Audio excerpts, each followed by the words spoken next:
So here's Joe Biden expressing his concern about how Putin is doing in the war in Iraq. Interesting. It's hard to tell, but he's clearly losing the war in Iraq. He's losing the war at home. And he has become a bit of a pariah around the world. Do you think Putin is losing the war in Iraq? I don't think he's losing the war in Iraq. I don't think he's fighting a war in Iraq. Okay. He also said he's losing the war at home. I don't think he's fighting in Russia, and I'm also not sure he's losing. So it's a pretty interesting statement on many levels. It's scary. You know, it's a joke, but it's scary. Because I would never kill myself, but I think the reason he was put into office is because he's incompetent. Yes. Because that makes him easy to control and influence. That's what's most scary. It's not scary that he's become incompetent in office. It's that they looked at him and goes, that's who we need. That guy. That's what's most scary to me. Does it surprise you that the weakest president is also the most destructive? Weak men are always destructive because hurt people hurt people. Yeah. I don't know, I heard, someone said that to me a long time ago, hurt people hurt people. They were talking about a relationship and I said, that's true. If your heart's been broken, you're probably going to be a bit of an asshole and break someone's heart. Hurt people hurt people. And then I thought, well, if you're a weak man and you're going through life and you don't have the strength and resilience to resist the trials and tribulations of being a man, and you're constantly hurt by everything, and you're constantly upset and depressed and sad because you're weak, how could you possibly do good? Hurt people, right? To do good, you have to be a good person to begin with, and to be a good person, you're virtuous, and you've gone through a lot of things that made you strong. This is what's mind-bending to me, that the idea that strong men are somehow bad.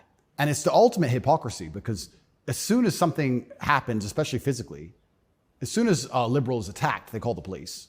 Defund the police! Call the police. Don't be masculine. Police officer, please. They want a big, strong man with a gun. Guns are bad. They want him to have one, right? So the ultimate hypocrisy on every level is absolutely and utterly insane. At the base realities of humanity, the absolute base reality, strength in men is respected and wanted. And I think that the closer you get to unfortunate circumstance, the closer you get to reality. They go hand in hand. And then everyone's looking for the strong men. So strong men should always lead, I believe. And for a longest period of human time, that's how society functioned. The strongest men led. But in the Western world now, that doesn't seem to be the case anymore. And weak men are emotionally led. They're not particularly stoic. They're impulsive. And I would say that the most heinous acts, perhaps, that happen in modern society today are purported and committed by weak men. I don't think a school shooter is a strong man. I think it's a weak man. I think it's a man who's been picked on, got butthurt, is upset, girls don't like him, never learned any emotional control. He's the kind of person who does exactly what the TV tells him to do. Act out your feelings, cry when you want to cry. Well, now he's angry, so now what? You told him to act out his feelings. What do you expect him to do? I think that weak men do the worst things. I think weak men hurt women. I think weak men rob stores because they don't want to wake up and work hard and go to work and do it the honorable way. It's a weak man who goes and steals. It's a weak man who beats the shit out of a girl. It's a weak man who shoots up a school. This is all weak men stuff. And society as a whole is telling men to be weaker and weaker, saying it's somehow the solution to everything because being a man is toxically masculine. Being a strong man is bad. It's toxically masculine. To be a good man, you have to be a very weak one. Well, look at the most heinous acts that are committed in society.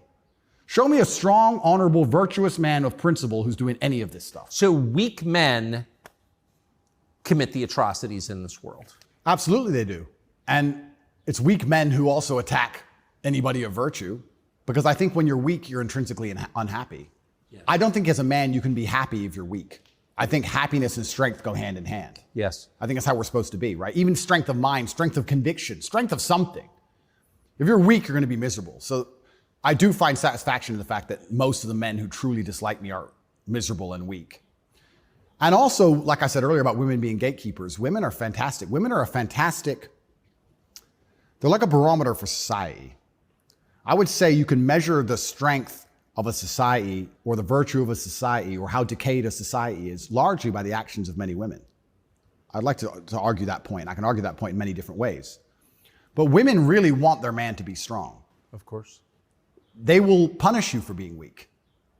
And I'm not saying you can never cry to your woman. I'm not saying you can never open up to your woman. But there's going to become a time where she expects you to just be capable. There's a problem. And even if you don't know how to fix it, your job as a man is to say, I'll handle it. Even if you have no money and no hope. and to go find a way to fix the problem. If you're weak and go, I don't know, she becomes very resentful towards you. And she'll punish you for that weakness. And I think what she's trying to do on an evolutionary standard is inspire you to man up, because it's your job to protect her, isn't it? Of course. So if she sees you and looks at you and doesn't see you as a man who can protect her, she can't respect you. So every survey of female happiness in the West shows just a straight decline since about 1970 till now. Women are becoming less happy in the West. I think it's very obvious.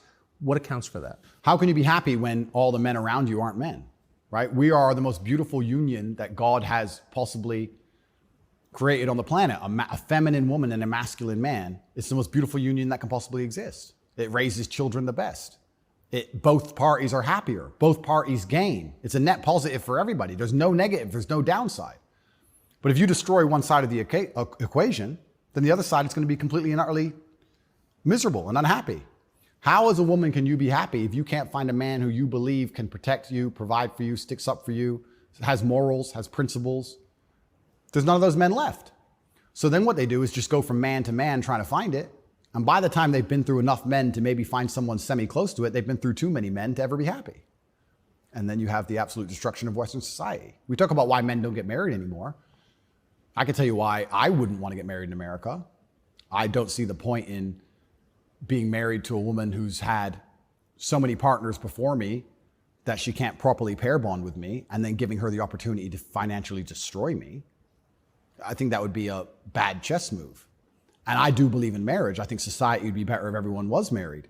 I'm saying that if you're living in an immoral society, being a moral person, if you're not careful about it, you can get wrecked. If the game is rigged, you have to be very careful if you play it.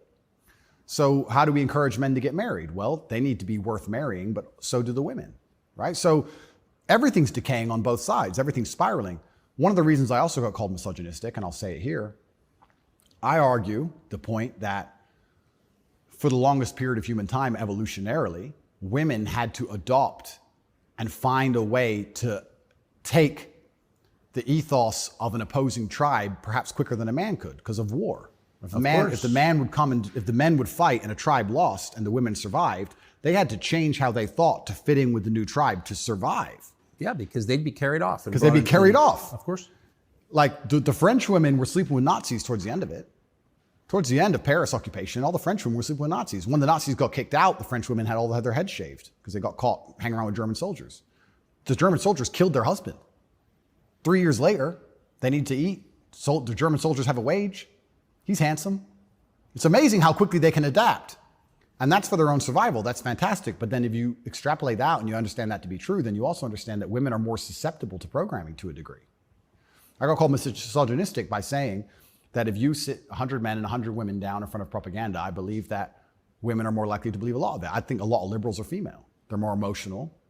And it's easier to convince them of something if you use an emotionally led argument, right? So if by extension you now have women who are emotionally led, who are being convinced and their logic is failing because they're being tricked with an emotionally led argument, and the man they're meeting has no principle and no honor, and he can't resist that, she's in charge of the house, well, now she's telling the man what to do, right? If I would have come home during COVID and my woman said, you need to wear a mask, I'd say, no, I don't.